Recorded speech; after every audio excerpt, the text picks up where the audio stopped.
Good morning. It's Kim Spellman here in the retention team at O'Grady Peyton, and just wanting to talk to you about paid time off. Something we all love to enjoy when we can, but the process here and also the way in which you accrue it is a little bit different, or a lot bit different from where you have been living. So first and foremost, you are technically a contract employee, which here in the United States means you don't have vacation time and sick time. It's kind of all together in one bucket called PTO, or paid time off. So how you accrue PTO depends on your contract length. That's what determines the rate at which you accrue PTO.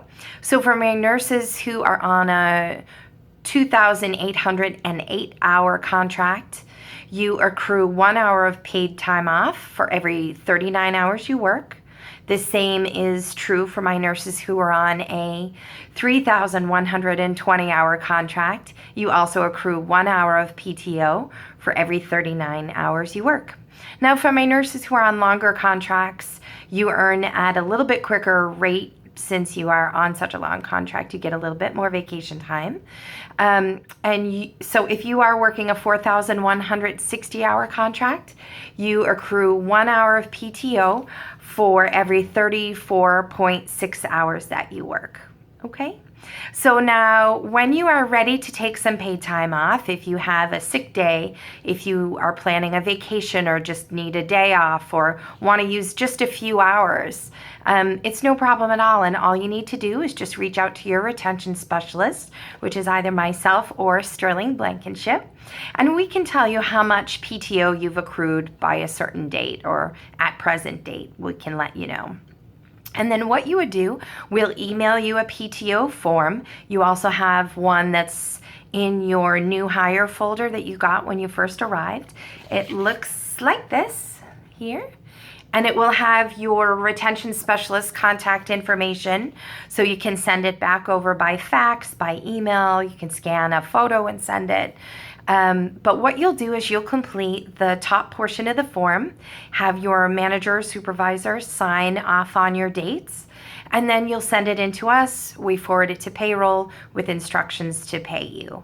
So it's that easy, is the great news. And just so you know, if you don't use any PTO, you are able to get that paid out to you at the end of your contract. So some of our nurses, hard as it seems, might be working for all these months, not take any time off, but then they kind of treat it as an extra bonus at the end of their contract. So you have that ability as well. So questions you might have about taking time off. How long do I have to wait to use PTO? One of the things that we always recommend is you want to make a great impression at your facility, especially when you're brand new. So we generally say don't really ask for time off until you're out of orientation. You know, it might be 2 months or might be 3 months, but just wait until you're working steadily on the unit before you're asking for time off. Time off for the holidays. Generally, staff will be able to take a little bit more time off at the holidays than contract employees, which is what OGP nurses are. But the great news is their end goal is always to retain their OGP nurses and convert you to staff. So they're going to treat you right. It's expected most of the time that during November through January 1st, the 3 major holidays, Christmas, Thanksgiving, and New Year's Eve, that you'll work 2 of those 3 holidays in most cases. And the same would be true for staff nurses as well. Something else we get asked a lot, what if I want to take a 2-week vacation, but I only have 1 week of vacation time? As long as your supervisor approves of the 2 weeks, no problem by us. You can take that second week unpaid.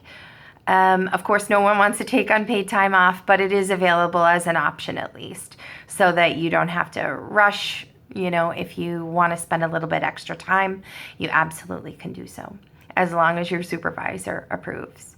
One other thing we want to just mention also is that when you do use your PTO hours, you aren't working. So while you're getting paid not to be at work, those hours don't come off of your contract required hours. So say, for example, you do take 2 weeks off.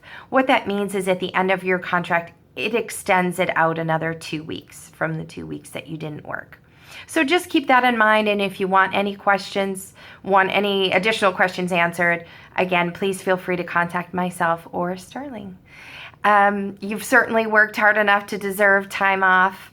I hate when you have to use it for your sick time, but our goal is to always make sure that you are getting paid and coping as best as possible financially, and also giving yourselves the break that you need from working so very hard throughout the year. Okay, any other questions, ask Sterling or myself, and have great time off.